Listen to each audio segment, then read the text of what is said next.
Good morning, everyone. How are you? I hope you are fine. Today we are reading chapter number 11, रहीम के दोहे। आज हम पाठ 11 रहीम के दोहे पढ़ेंगे। इसमें रहीम जी के दोहों के अंदर संपत्ति के रहते व्यक्ति के बहुत ही मित्र बन जाते हैं और सच्चा मित्र वही है जो विपत्ति में साथ दे। इस तरह की जो है ज्ञान की बातें इनमें बताई गई है। ओके, अभी हम स्टार्ट करते हैं। Okay, let's start. कही रहीम संपत्ति सगे बनत बहुत बहुरीत, बिपति कसोटी जे कसे तेई सांचे मीत। इसमें जो रहीम जी है वो कह रहे हैं कि धन दौलत के रहते हुए बहुत से मित्र बन जाते हैं। संपत्ति यानी धन दौलत के रहते हुए बहुत से सगे बन जाते हैं, यानी बहुत से मित्र बन जाते हैं। बनत बहुत बहुरीत, और कई प्रकार के धनवान व्यक्ति से अपना संबंध बना लेते हैं। क्या बना लेते हैं? बहुत सारी रीत यानी संबंध बना लेते हैं। विपत्ति कसोटी जे कसे तेई सांचे मीत। विपत्ति यानी विपत्ति के समय यानी संकट के समय जो साथ दे, तुम्हारा साथ दे वही क्या है, और जो तुम्हारी संपत्ति सहायता करे। जे कसे यानी कि जो आपकी सहायता करे, तेई सांचे मीत, वो ही तुम्हारे सच्चे मित्र है।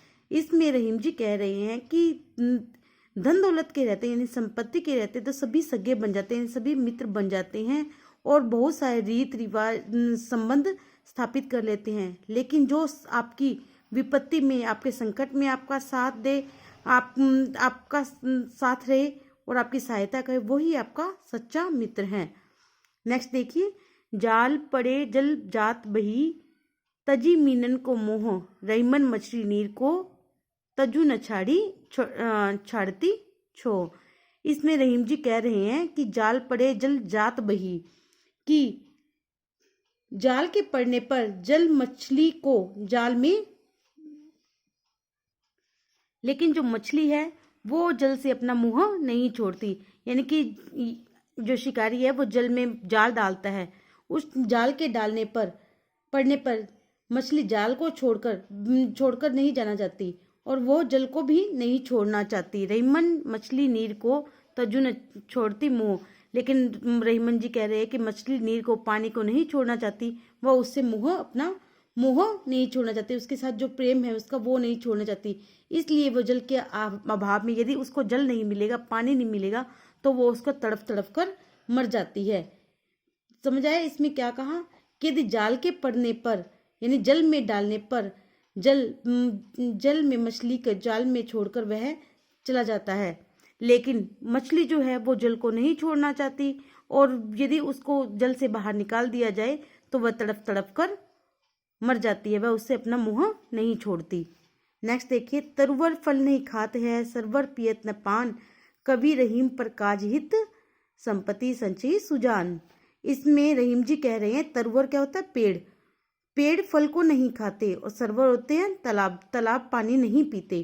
कि जो रहीम जी कह रहे हैं कि परोपकार करते हुए जो पेड़ है और तालाब है वो क्या है? परमार्थी है, एक दूसरे के यानी सहयोग में लगे रहते हैं।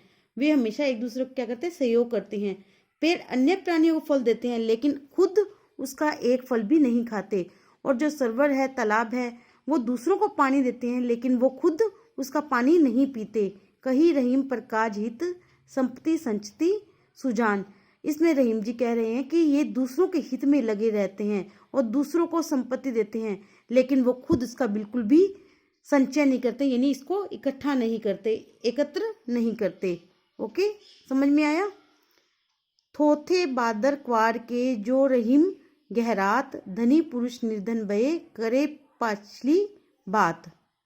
इसमें रहीम जी कह रहे हैं कि एक जो धनी पुरुष है उसके निर्धन होने पर वह पिछली बातों को याद कर करके पछतावा करते रहते हैं। उसी प्रकार जैसे क्वार के जो बादल होते हैं, बादल वो थोथे क्या होते हैं? जैसे थोथे जल है वो उमड़ घुमड़ कर वापिस आते रहते हैं, यानी कि उनमें वर्षा नहीं होती लेकिन वो उमड़ घुमड़ कर वापिस आते रहते हैं।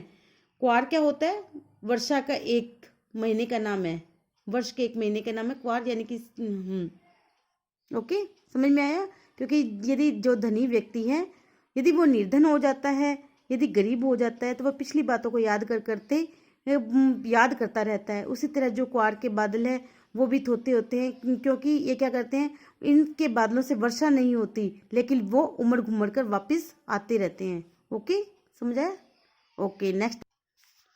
धरती की सी रीत है, शीत घाम औ मेह, जैसे परे सो सही रहे त्यो रहीम यह देह। इसमें रहीम जी है वो कहते हैं कि मनुष्य का शरीर धरती के समान होना चाहिए। मनुष्य का जो शरीर है वो किसके समान होना चाहिए? धरती के समान होना चाहिए। हमारी धरती जो है वो सर्दी, गर्मी और बरसात के समान रूप को सहन ले करती है। शीत यानी सर्दी, गर्मी, मेह, बरसात को समान रूप से सहन करती है। उसी प्रकार जो हमारा शरीर है, जैसे पड़े सो सही करे, यानी इसी प्रकार जो हमारा शरीर है हमें उसी बनाना चाहिए कि वह सर्दी, गर्मी और बरसात को, यानी विषम परिस्थितियों को, यानी जो दूसरी परिस्थितियां हैं, विपरीत परिस्थितियां हैं, उसमें भी धैर्यपूर्वक सहन करने के लिए हमारा समर्थ हो हमारा शरीर। यानी इसमें क्या बताया गया है? रहीम जी कहते हैं कि जो धरती है, धरती की जो रीत है उसी को हमारे जो मनुष्य है उसको अपने शरीर के लिए अपनाना चाहिए। जिस प्रकार धरती सर्दी, गर्मी और बरसात में एक जैसी रहती है, उसको एक प्रकार सहन करती रहती है, उसी प्रकार जो मनुष्य है उसे अपने देह पर यदि गर्मी, सर्दी और बरसात का कोई फर्क नहीं पड़ता है, उसमें अपनी विषम परिस्थितियों में भी, यानी विपरीत परिस्थितियों में भी उसे समान प्रकार से व्यवहार करना चाहिए। उसे उसको सहन करने के लिए उसमें क्या होना चाहिए? सक्षम होना चाहिए। Okay, understand? आई होप आपको ये दोहे हैं वो अच्छे समझ में आए होंगे। आप इस वीडियो को ध्यान से देखिए और इसके अर्थ को समझिए। Okay, understand? Thank you, have a nice day.